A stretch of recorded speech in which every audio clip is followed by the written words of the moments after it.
Балықты ежелден адам ағзасын тазалайтын, сүйек пен тісті қатайтатын, түрлі дәрумен беретін тағам ретінде пайдаланып келеміз.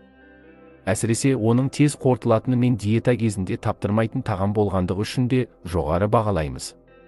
Балық етінің пайдасы. Балық еті құрамында өте көп дәрумен мен микроэлементтер кездесетіні себепті оның биологиялық бағасы ірі қара мал мен қой етінен жоғары.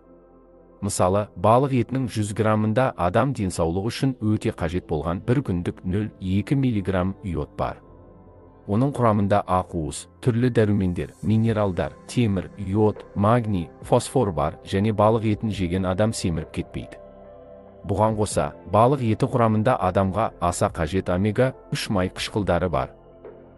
Бұдан өзге, балық жүрек ауруларының алдын алады, көру қабілетіңізді арттырады, ұйқыны реттейді, ревматоидтық артриттің, буын аурулары алдын алады, ағзаның қалыпты жұмыс істеуіне себепкер, холестеринді реттейді, зат алмасуын жылдамдатады, қан қысымын түсіреді, бауыр және жүйке жүйесін жақсартады.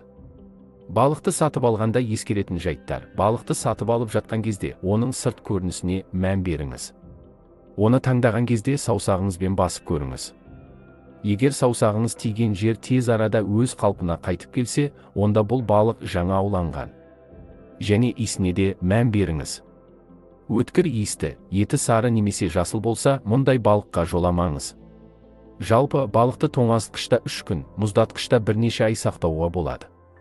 Балықтан жасалған тағам түрлерін балаларыңызға аптасына 2 рет дайындап берсеңіз, оларды шаш түсуі, мешел ауруы, тырысқақ, тіс ауруларынан қорғайсыз. Әдетте біз балықты қуырып жегенді жақсы көреміз. Бірақ мамандардың пікірінше, балықты қуырып жегеннен гөрі, оны түрлі дәмдеуіштер қосып сорпа немесе ыстық пеште булап пісірген дұрыс екен. Балық майының пайдасы. Балық майындағы витамині ағзадағы кальций мен фосфордың дамуын белсендіреді. Дәрумені болмаса, кальцийге бай өнімдерде пайдасыз. Әсіресе қыста. Себебі дәрумені күн сәулесінің әсерімен синтезделеді. Сонымен қатар, витамині жүйке жүйесін тұрақтандырады.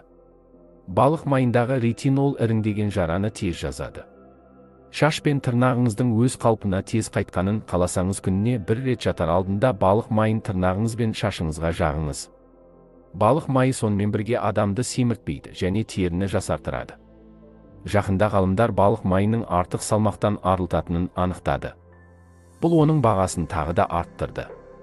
Егер артық салмақтан құтылғыңыз келсе, 2-3 ай бойы жатар алдында бір ас қасық немес дәріханаларда сатылатын бір капсула балық майын ішіп жатыңыз.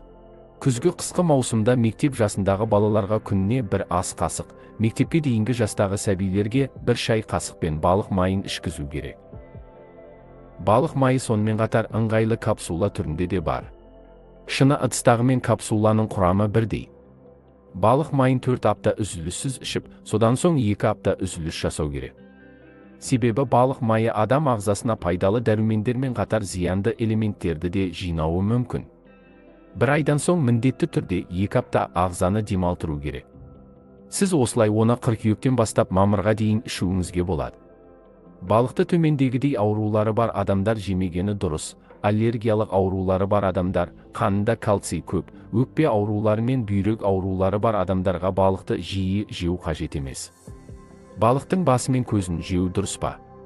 Көптеген адамдар балықтың басын жеуге құштар. Ал кейбірі балық басын жемеген дұрыс деп есептейді. Балық басында да оның денесіндегідей пайдалы дәрумендер өте көп. Бірақ балық басын жеуден бұрын мынаны есте сақтаңыз. Балықпен бірге адамға жұғатын құрттардың көбі балық басына жиналады. Сондықтан оны қуырудан бұрын тұзды суда әбден жібітіп, 1 сағат суда қайнатып, сосын барып қуырғаныңыз абзал. Сонымен бірге есте сақтайтын бір жайт консервіленген және тұздалған балық адам ағзасына аса пайдалы дәрумендерді бере алмайды. Егер ақпарат ұнаса пікір қалдырыңыз. Келесі видеомызды жіберіп алмас үшін каналға тіркеліңіз. Сіздермен әлем арнасы.